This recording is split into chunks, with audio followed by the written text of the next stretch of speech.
All right, let's just dive right into this explainer because today we are exploring a really fascinating paradox behind that highly coveted Made in America label. Did you know a typical smartphone has over 1,500 individual components? Just think about that for a second. We see domestic labels everywhere, and we hear about it constantly in economic discussions, but there is this massive, almost unbelievable gap between the shiny marketing you see on the box and the incredibly complex manufacturing reality happening behind the scenes. So we're going to break down exactly why bringing supply chains home is not just a simple matter of flipping a switch, it's actually a massive, time-consuming puzzle. To really uncover the true cost of bringing manufacturing home, we have to ask ourselves one absolutely crucial question. Why is it so hard to just build a smartphone from scratch in the US? I mean, it sounds like a straightforward goal, right? You build a factory, you hire some workers, and boom, you make the phone.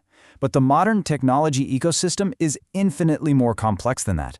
Unpacking this question really unlocks the harsh reality of global logistics. So here is our roadmap to solving this puzzle today. We'll kick things off with the manufacturing puzzle, move into supply chain monopolies, look at Apple's exemptions as a quick case study, explore the reskin tech reality, and finally, unmask the labels. Okay, part 1, the manufacturing puzzle and the true cost of bringing it home. Look, the demand for this label is incredibly high. Consumers really want to support local industries, and rightfully so, but the reality of achieving it is grounded in some seriously complex supply chain economics. Everyone wants it, sure, but very few understand the true cost. And we aren't just talking about the cost of labor here. Actually, scratch that, it's way bigger than labor. We are talking about the hidden structural cost of completely missing infrastructure. To build modern tech, you need this deep ecosystem of microchip foundries, specialized engineers, and immediate access to rare earth metals like neodymium. When companies try to bring manufacturing home, they're often completely blindsided by just how much of that foundational ecosystem simply doesn't exist domestically yet. Which brings us to part 2, supply chain monopolies and the sheer gravity of existing hubs. Tech companies today are facing a really steep contrast. In established hubs over in places like Shenzhen, you have this pre-existing, highly optimized infrastructure. That means the microchip foundry, the assembly line, and the shipping port are all operating together with just incredible synchronized efficiency. But trying to build that from scratch in the US? Well, that means navigating astronomical upfront costs and dealing with entirely missing logistical networks. It is literally the economic equivalent of trying to build a sprawling city from the ground up to compete with the metropolis that has already been growing and optimizing for decades. So shifting a supply chain means overcoming some truly formidable roadblocks. You aren't just magically replicating highly specialized facilities that don't exist yet. You also have to source rare earth metals that are mostly heavily processed overseas. And here's the kicker. You can't just throw money at this problem.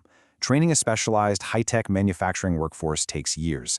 All of this while you're trying to compete on price and speed with entrenched global networks that literally have a 30-year head start on you. All right, part 3, Apple's exemptions and how they navigate these massive tariffs.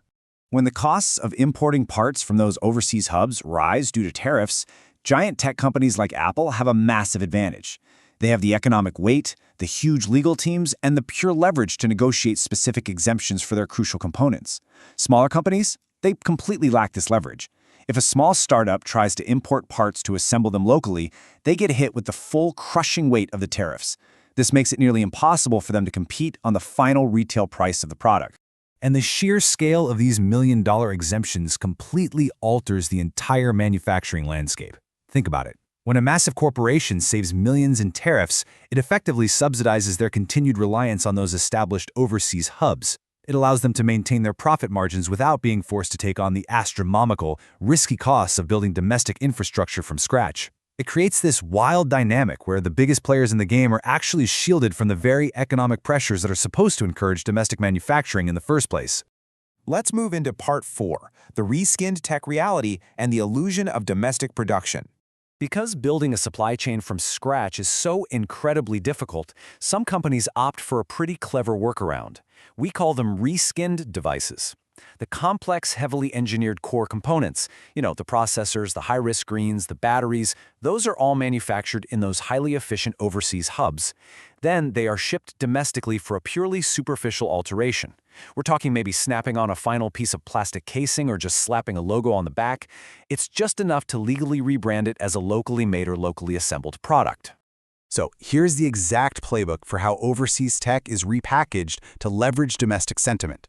Step 1, they source all the difficult parts from existing overseas hubs, totally dodging that whole infrastructure puzzle we talked about. Step 2, they apply just enough superficial assembly domestically to qualify for certain legal labels. And Step 3, they aggressively market the device using patriotic branding. Honestly, it allows companies to tap into that high consumer demand for domestic products without having to actually solve any of the massive logistical hurdles we outlined earlier. And finally, Part 5, Unmasking the Labels, or Patriotism as Marketing.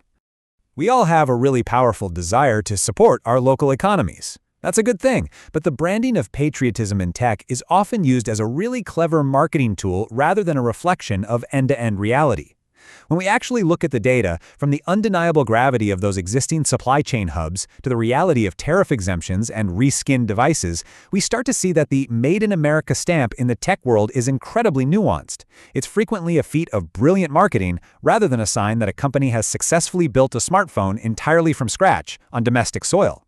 So I want to leave you with a bit of a provocative question to help you critically evaluate the true cost and origin behind the labels on your own devices. The next time you look at the back of your smartphone or your laptop, just ask yourself, what does that label truly mean?